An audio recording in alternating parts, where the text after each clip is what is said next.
What's up, y'all? It's your girl Bri, Miss Bend Over, take all that dick, turn around, bend over, take all that shit, aka Miss Gucci Wally Ho, I got that bang bang, aka the biggest, the baddest, the man. Bam. Okay. I can't do this. There's a piece of camera footage that has never fully made sense to investigators. A car, following close behind a lime green Lamborghini, staying just far enough back to avoid suspicion, right up until the moment it wasn't following anymore. It was hunting. Today we're going back into the case of Brianna Johnson, and this time we're looking at details that didn't make it into the first conversation about her death. Before we get into it, if you find this kind of careful, fact-based coverage valuable, take a second right now to like this video, share it with someone who'd appreciate it, drop a comment with your thoughts, and subscribe to Real True Crime Analysis with the bell turned on. Cases like this deserve an audience that pays attention, and that only happens if you're part of it. Okay, let's get into the new details. We know the basic shape of that early morning already. What we're going to focus on now is something that's been quietly building in the background of the investigation, a piece of the timeline that's more complicated than most people realize, and a set of details that changes how this whole night looks when you line it up carefully. Investigators have confirmed the group didn't just stop at one gas station that night. There were two. Most of the earlier reporting focused on a single Shell station, the one where a physical altercation reportedly broke out. But police records and later reporting indicate the group's movements that night involved a second stop as well. Why does that matter? Because a single stop with a single incident is easy to connect in a straight line.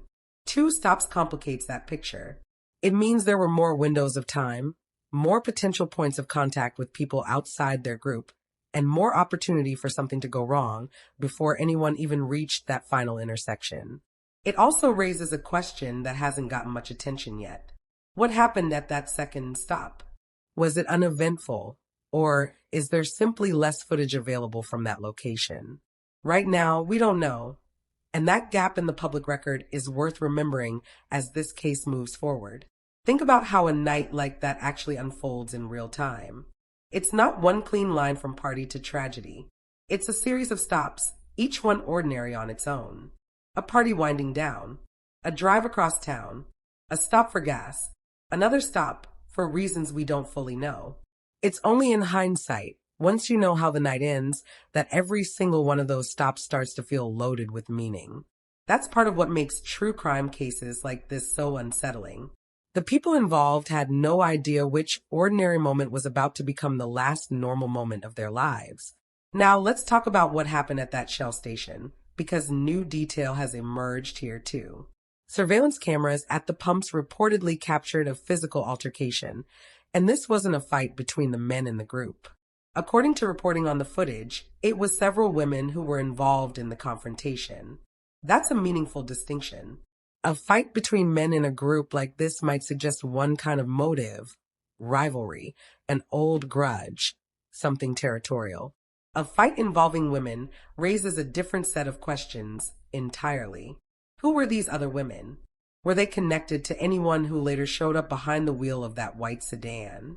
Or is it possible this altercation had nothing at all to do with the shooting, and the timing was simply a tragic coincidence? Investigators have been reviewing that high-definition footage closely, and multiple outlets have described the working theory as treating this altercation as the likely spark for what happened next. I want to be clear here, though. That is a theory. It is a widely discussed one, and it's one investigators themselves appear to be taking seriously. But it has not been confirmed as the official motive, and no one has been arrested in connection with it. Does that detail seem unusual to you? A group leaves a party, has an altercation with strangers at a gas pump, and less than an hour later, someone pulls alongside their car and opens fire. On its face, it looks like cause and effect. But investigators have been careful, at least publicly, not to draw that line for us. And there's a reason experienced detectives hold back on connecting dots that quickly. Sometimes the obvious explanation is the right one. Sometimes it's a distraction from something else entirely, something that hasn't surfaced publicly at all. Part of what makes this case so hard to sit with is that both possibilities feel equally plausible right now. There's also new visual evidence about the moments right before the shooting itself. Separate footage, obtained through local reporting, reportedly shows a light-colored vehicle following the Lamborghini down the street in the moments before the gunfire started. That's significant because it lines up directly with something Miramar's police chief said early on, that investigators believe the occupants may have been followed to the area. Now, we have actual footage that appears to back that theory up, not just a verbal statement from a press conference. A car trailing at a distance, then closing in at exactly the wrong moment. What do you think that tells us about how deliberate this attack really was? Because there's a real difference between someone spotting a car at a red light and deciding to act in the moment, and someone trailing that same car for blocks, waiting for the right stretch of road. One suggests impulse. The other suggests planning, patience, and intent. That footage speeding off right after the shots were fired is also worth sitting with for a second. It didn't stop. It didn't slow down. Whoever was behind the wheel knew exactly what they'd just done and left immediately, in a direction investigators have since tried to trace using nearby traffic cameras. That's consistent with a planned act, not a panicked, spur-of-the-moment reaction. But again, consistent with doesn't mean confirmed. It's a piece of a puzzle, not the whole picture, and pieces like this can be misleading if we lean on them too hard before the full picture is available. It's tempting, watching a case like this from the outside, to treat every new detail as the missing key. Experienced investigators know better. They know most details are just details, and only a handful of them will actually matter in the end. One more detail worth mentioning, and I want to flag this one carefully because it comes from a single source and hasn't been independently confirmed elsewhere. There's a report suggesting Brianna herself may have called 911 in the moments after she was shot. If that's accurate, it tells us she was conscious, at least briefly, in the immediate aftermath. It's a small detail, but it's the kind of thing that changes how you picture those final minutes. Instead of a scene of instant silence, you're picturing someone fighting to get help, even as everything was falling apart around her. I want to be upfront that I can't verify this with certainty, so take it as a reported detail, not an established fact.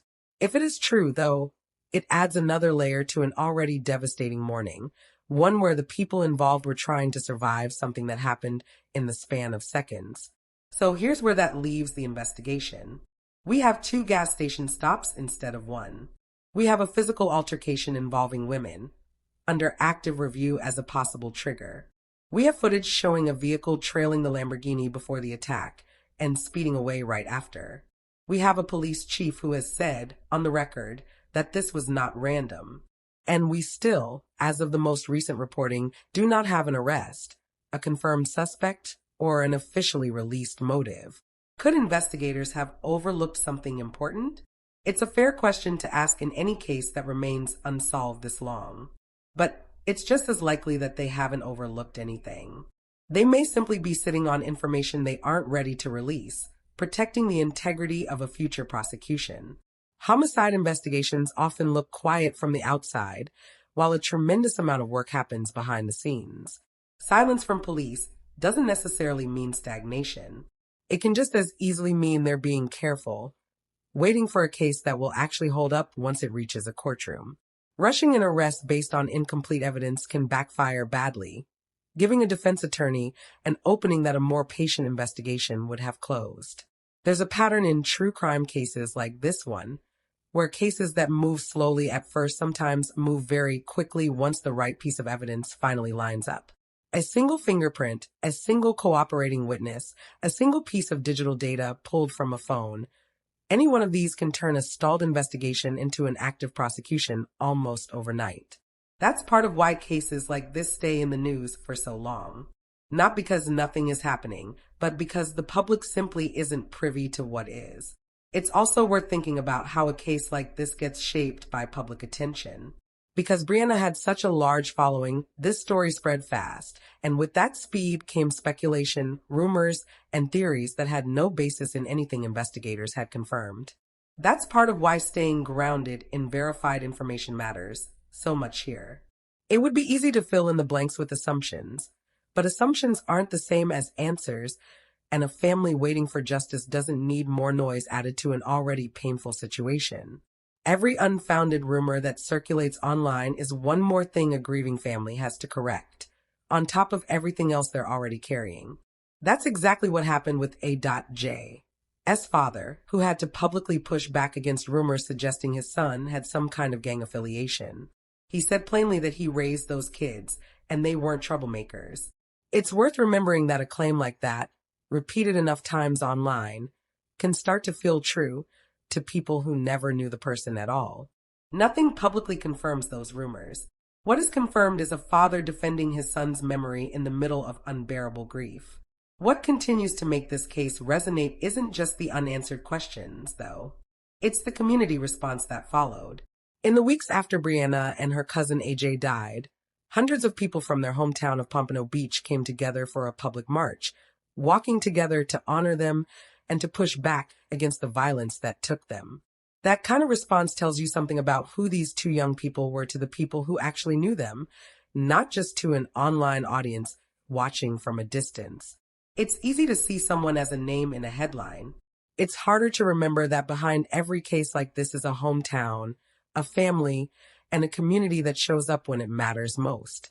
At the center of all of this are two families waiting for answers that still haven't come. A young woman who was building a career in real time, in front of an audience of hundreds of thousands of people. A cousin who was, by every account, treated like a brother. And a case that, months later, is still missing its most important piece, the person responsible. Every new detail that surfaces, whether it's a second gas station stop, footage of a trailing car, or a disputed 911 call, adds texture to the story, but none of it replaces the one thing everyone following this case actually wants, which is a name and an arrest. So let's bring it back together. We know the timeline had more stops in it than first reported. We know a physical altercation between women at a gas station is being treated as a serious lead, though not a confirmed motive.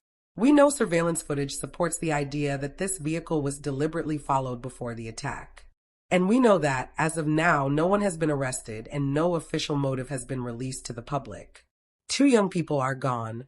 A third person's condition remains unclear, and an entire community is still living with the aftermath of a few seconds of gunfire on a quiet street. This case sits in a strange place right now, one where the evidence keeps growing but the resolution doesn't. That's not unusual for a homicide investigation, but it's still hard for anyone following along to sit with. Every fact we've covered today adds to the picture, without yet answering the question that matters most. If you've been following this case, or if any of these new details caught your attention, I'd genuinely like to hear your thoughts in the comments. Do you think the gas station fight is the real key to this case, or do you think investigators are looking in the wrong direction entirely? Just keep it respectful. There are real families behind every detail we've talked about today, and they deserve better than speculation treated as fact. If you found this analysis informative, don't forget to like this video, subscribe to Real True Crime Analysis, and turn on notifications so you never miss another investigation. Thanks for watching, and I'll see you in the next case.